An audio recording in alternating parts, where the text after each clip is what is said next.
আসসালামু আলাইকুম রহমতুল্লাহ। আওয়ামী লীগ নেই নেই বলতে আওয়ামী লীগের লোকজন আছে, কিন্তু আওয়ামী লীগ যে দলটি, সেই দলটি এখন আর বাংলাদেশের নিষিদ্ধ। তাদের কার্যকলাপ সাময়িকভাবে নিষিদ্ধ করা হয়েছে। তা বলছে আওয়ামী লীগ নেই, বিএনপি থাকবে না, তাহলে দেশ চালাবে কি ৭১-এর রাজাকাররা? এটি বলেছে বিএনপির স্থায়ী কমিটির সদস্য গয়েশ্বরচন্দ্র রায়। বর্তমান সরকারের সামনে পেছনে স্বাধীনতা বিরোধী শক্তি যে শক্তভাবে আছে তা তো স্পষ্ট। এটা তো আর কারোর অজানা নয়, এটা দিনের আলোর মতো পরিষ্কার। কাদের মাধ্যমে সরকার পরিচালিত হচ্ছে তাও স্পষ্ট। যতটুকু আমরা জানি বা আমাদের জানা, গয়েশ্বরচন্দ্র রায় একজন ফ্রিডম ফাইটার, অর্থাৎ মুক্তিযোদ্ধা, এবং বর্তমানে যা চলছে তা মুক্তিযোদ্ধার পক্ষে মেনে নেওয়া সম্ভব নয়। সে যে দলেরই মুক্তিযুদ্ধ হোক না কেন, যে রাজনীতির সাথে সম্পৃক্ত হোক না কেন, এটা মেনে নেওয়া কখনোই কোনোভাবেই সম্ভব নয়। গত 1 বছরে মুক্তিযোদ্ধার ইতিহাস মুছে ফেলার আপ্রাণ চেষ্টা চলছে। রাষ্ট্রীয় প্রোটোকল অনুযায়ী নামমাত্র মুক্তিযোদ্ধাদের স্মরণ করা হচ্ছে, যে না নিলেই নয়, ধূপের মধ্যে পড়ে যেতে হবে, এই জন্য নিচ্ছে। অনুষ্ঠানগুলো কিভাবে পালন হচ্ছে বা করা হচ্ছে সেটাও আপনারা দেখছেন। আওয়ামী লীগ স্বৈরাচার হোক আর ফ্যাসিবাদ হোক আর মানে গণহত্যাকারী তো নয়, যাই হোক, এর গণহত্যাকারী নয় এটা আমার কথা নয়, এটা চিফ প্রসিকিউশন তাজুল ইসলামের কথা, বা ডকুমেন্টারি থেকে এটা প্রমাণিত যে গণহত্যা নয়।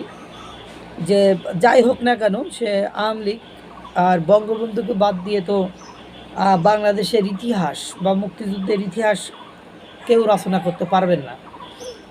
বঙ্গবন্ধুর সমাধি ভেঙে ফেললে বা গুড়িয়ে দেওয়ার নানান ধরনের উস্কানি সেই 7 সমুদ্র 13 নদীর ওপার থেকে শুরু করে বাংলাদেশের অভ্যন্তর থেকে উটকো ফুটকো পাবলিকের কাছ থেকে আসছে, সেটা আপনারা দেখেছেন। একইভাবে শহীদ রাষ্ট্রপতি জিয়াউর রহমানের নামও মুছে ফেলার আপ্রাণ চেষ্টা করেছে। যদি মুজিববাদকে মুর্দাবাদ করা যায়, তাহলে আপনারা ভেবে নেবেন তাদের মাথায় জিয়াবাদকে মুর্দাবাদ করার প্ল্যান প্রোগ্রামও খুব সুসজ্জিত এবং পরিকল্পিতভাবে আছে।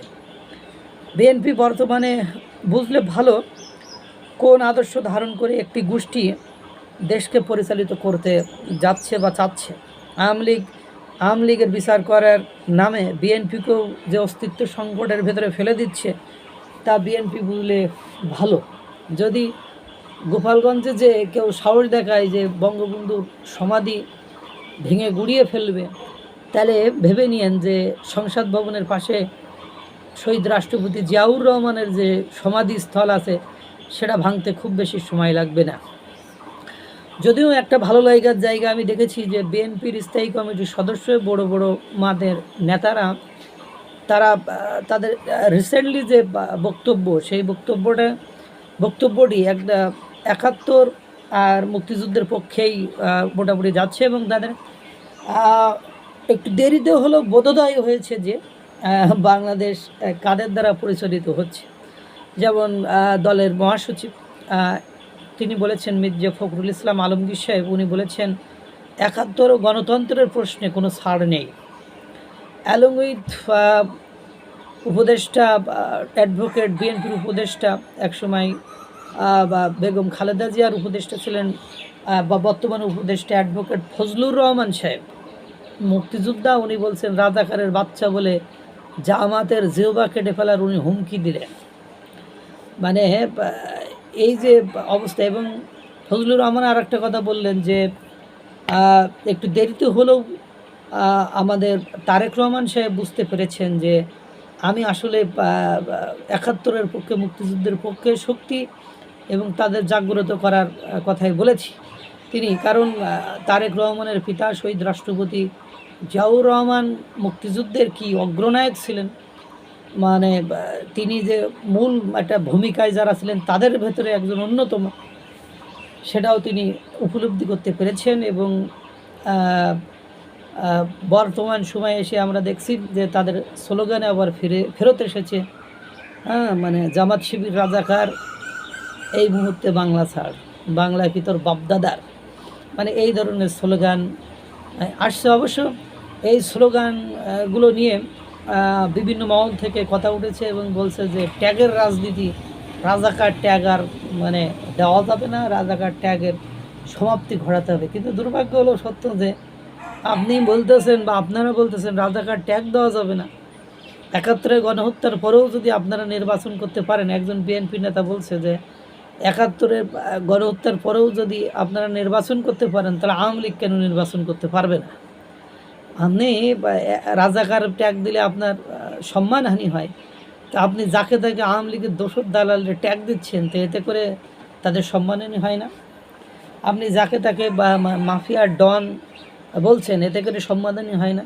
মানে আপনি বললে আইন, আমরা বললে ফাইন, এই ধরনের মানসিকতার মানে একমাত্র স্বাধীনতা বিরোধীরই থাকতে পারে, অন্যদের নয়। তারা নিজেদেরকে খুব পুত পবিত্র মনে করে। যেমন দেবপ্রিয় ভট্টাচার্য সিপিবির উনি বলছেন যে এই সরকারের মতো এরকম নির্দোষ, নিষ্পাপ, নিষ্কলঙ্ক, নিরপরাধ সরকার আমি আগে কখনো দেখিনি। মানে উনি অবশ্য তাচ্ছল্য স্বরে বা ব্যঙ্গ করেই কথাটি বলেছেন যে এত কিছু ঘটে যাচ্ছে, ঘটায় দিচ্ছে, তারপরেও তারা নিজেদেরকে নিষ্পাপ, নিষ্কলঙ্ক, নিরপরাধ মানে দাবি করার যে প্রয়াস দেখাচ্ছে, সেটা আসলেই জনগণ বুঝে ফেলছে। আল্লাহ তাআলা সকলকে ভালো রাখুক, সুস্থ রাখুক। আসসালামু আলাইকুম ওয়া রাহমাতুল্লাহ।